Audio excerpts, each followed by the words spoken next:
ఏంటండి ప్రకాష్ రాజ్ గారు? హ్మ్.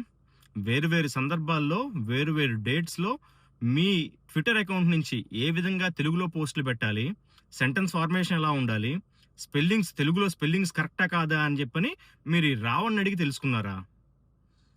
నాకు తెలిసి 20, 25 ఏళ్లుగా మా తెలుగు ఇండస్ట్రీ మీద తెలుగు ప్రజలు డబ్బుతో బతుకుతున్నారు గదా!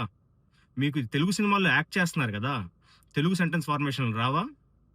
తెలుగు స్పెల్లింగ్స్ రావా? పోనీ రావనే అనుకుందాం. ఈ రావణ ఏదన్నా మీ తెలుగు మాస్టరా? చిన్నప్పుడు నీకేమన్నా తెలుగు పాఠాలు చెప్పాడా? వాడిని అడిగి నువ్వు ట్వీట్లు పెడతానికి? వాడినడిగి నువ్వు పోస్టులు పెడతానికి? హ్మ్.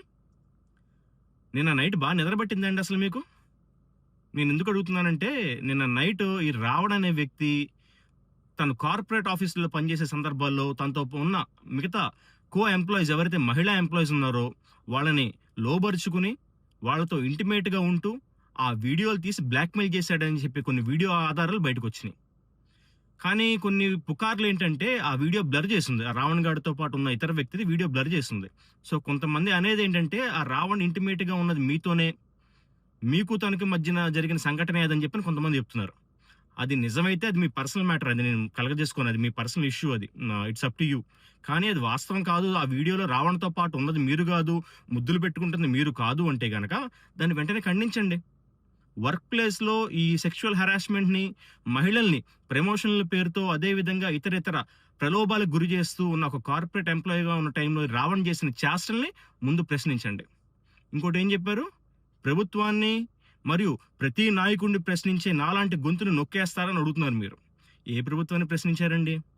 గతంలో మరి వైసీపీ ప్రభుత్వ సమయంలో మా విశాఖపట్నానికి సంబంధించిన ఒక దళిత డాక్టర్ సుధాకర్ గారిని కోవిడ్ టైంలో మాకు మాస్కులు లేవు అని అడిగినందుకు తన్ని పిచ్చోడుగా చిత్రీకరించి నడి రోడ్డు మీద పోలీసులతో చిత్రహింసలు పెడితే మీ నోరేమైంది? ఎందుకు ప్రశ్నించలేకపోయారు?